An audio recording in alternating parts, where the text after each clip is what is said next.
तो चलिए बात करते हैं उस संकट की जिसकी वजह से आज पूरे भारत में लाखों रसोई घर खाली हैं और लोग परेशान हैं। हम इस कहानी की शुरुआत किसी राजनीतिक बयान से नहीं, बल्कि एक आम इंसान की दुखद कहानी से करेंगे। 13 मार्च 2026, पंजाब। 66 साल के भूषण कुमार मित्तल सिर्फ एक गैस सिलेंडर के लिए घंटों तक धूप में खड़े रहे और लाइन में लगे लगे ही कार्डियक अरेस्ट से उनकी जान चली गई। देखिए, भूषण कुमार मित्तल की कहानी कोई अकेली घटना नहीं है। उत्तर प्रदेश हो या पुणे, हर जगह से एक ही जैसी तस्वीरें आ रही हैं। सैकड़ों लोग घंटों तक सिर्फ एक गैस सिलेंडर मिलने की उम्मीद में इंतजार कर रहे हैं। और जब घरों में रसोई गैस खत्म हो जाती है तो जाहिर है घबराहट तो बढ़ेगी ही। ये हताशा लोगों को ऐसे कदम उठाने पर मजबूर कर रही है जो सोचा भी नहीं जा सकता, जैसा लखनऊ में हुआ, जहां एक आदमी निराश होकर सिलेंडरों से भरे ट्रक के सामने ही लेट गया। और आप जानते हैं, जब भी किसी चीज की ऐसी किल्लत होती है तो काला बाजारी करने वाले भी सामने आ जाते हैं। सोचिए, जो सिलेंडर आधिकारिक तौर पर करीब 900 रुपए का है, उसे कुछ शहरों में लोगों की मजबूरी का फायदा उठाकर 6000 रुपए तक में बेचा जा रहा है। तो इस सारे हंगामे के बीच में एक बहुत बड़ा सवाल खड़ा होता है। सरकार जो कह रही है और जमीन पर जो दिख रहा है, वो दो बिल्कुल अलग अलग कहानियां हैं। सरकार की तरफ से संसद में क्या कहा गया? पेट्रोलियम मिनिस्टर का कहना है कि सब कुछ ठीक है, देश में गैस की कोई कमी नहीं है और ये जो भी समस्या है वो सिर्फ पैनिक बाइंग, मतलब लोगों के घबराकर जरूरत से ज्यादा खरीदने की वजह से हो रही है। लेकिन असल में जो हो रहा है वो इस बयान से बिल्कुल अलग है।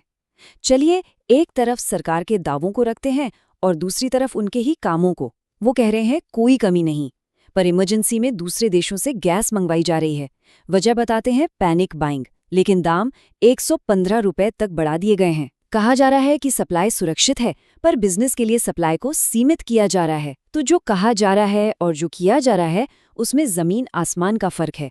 तो सवाल ये उठता है कि अगर सच में कोई कमी नहीं है तो फिर सरकार को ये सब करने की जरूरत क्यों पड़ रही है? इस सवाल का जवाब पाने के लिए हमें संकट की जड़ तक जाना होगा।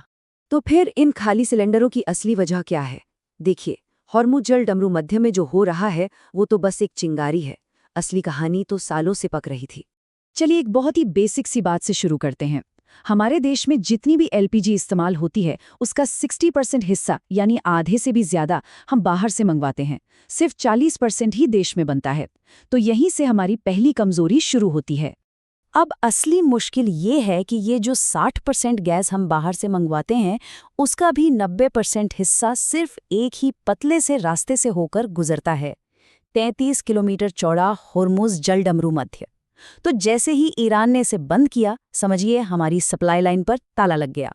और पता है, ये संकट अचानक नहीं आया। ऐसा कहा जा रहा है कि इसका अंदाजा पहले से था। जनवरी 2026 में ही एक्सपर्ट्स ने चेतावनी दी थी कि ईरान पर हमला हो सकता है और वो रास्ता रोक सकता है। लेकिन सप्लाई के नए रास्ते खोजने के लिए कोई खास कदम नहीं उठाए गए। और जब नाकाबंदी हो गई, उसके बाद भी सरकार ने एक्शन लेने में पूरा 1 हफ्ता लगा दिया। और ये सब हमें हमारी सबसे बड़ी और शायद सबसे चौंकाने वाली कमजोरी पर ले आता है। ये नंबर देखिए, 2, सिर्फ 2। जानते हैं ये क्या है? ये उतने दिनों की एलपीजी है जो भारत अपने स्ट्रेटेजिक रिजर्व्स, मतलब कि आपातकालीन भंडार में रखता है। सिर्फ 2 दिन। जरा सोचिए इस बारे में। भारत के पास एलपीजी का कोई खास इमरजेंसी स्टॉक है ही नहीं। पूरा सिस्टम बस इस पर चलता है कि जहाज आते रहेंगे और गैस मिलती रहेगी। कोई बफर नहीं, कोई बैकअप प्लान नहीं। जहां दूसरे देश ऐसे संकटों के लिए महीनों का ईंधन जमा करके रखते हैं, हमारे पास कोई तैयारी नहीं थी। तो अब सबसे बड़ा सवाल जो सबके मन में है कि ये गैस वापस कब आएगी, आगे क्या हो सकता है? चलिए इस पर नजर डालते हैं। देखिए, मोटे तौर पर 4 रास्ते दिख रहे हैं, लेकिन कोई भी आसान नहीं है। पहला तो है युद्ध विराम, पर ईरान के साथ बातचीत अटकी हुई है। दूसरा, दूसरे देशों से सप्लाई। जहाज आ तो रहे हैं, लेकिन हर जहाज में पूरे देश के लिए बस 1 दिन का कोटा होता है। तीसरा, हॉर्मुज़ का रास्ता खुले, लेकिन युद्ध विराम के बिना यह मुश्किल है। और चौथा, भारत को खास छूट मिले, पर ईरान हर जहाज के लिए अलग से बातचीत कर रहा है, कोई खुली छूट नहीं दे रहा है। तो इन सारी बातों को देखते हुए जो एक अंदाजा लगाया जा रहा है वो ये है कि हालात सुधरने में अभी कम से कम 4 से 8 हफ्ते और लग सकते हैं।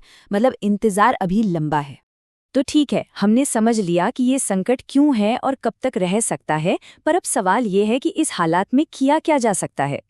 यहाँ कुछ चीज़ें हैं जो शायद काम आ सकती हैं। जैसे अगर बिजली ठीक-ठाक आती है तो इंडक्शन कुकटॉप के बारे में सोच सकते हैं।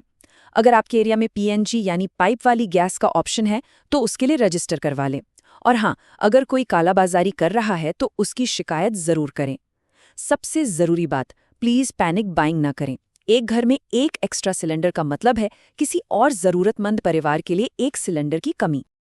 लेकिन इस पूरे संकट का जो सबसे दर्दनाक पहलू है वो है हमारी तरक्की का पहिया पीछे घूम जाना, खास तौर पर गांव की लाखों महिलाओं के लिए, जिन्हें फिर से उन्हीं धुएं वाले लकड़ी के चूल्हों पर लौटना पड़ा है जिन्हें वो पीछे छोड़ आई थीं।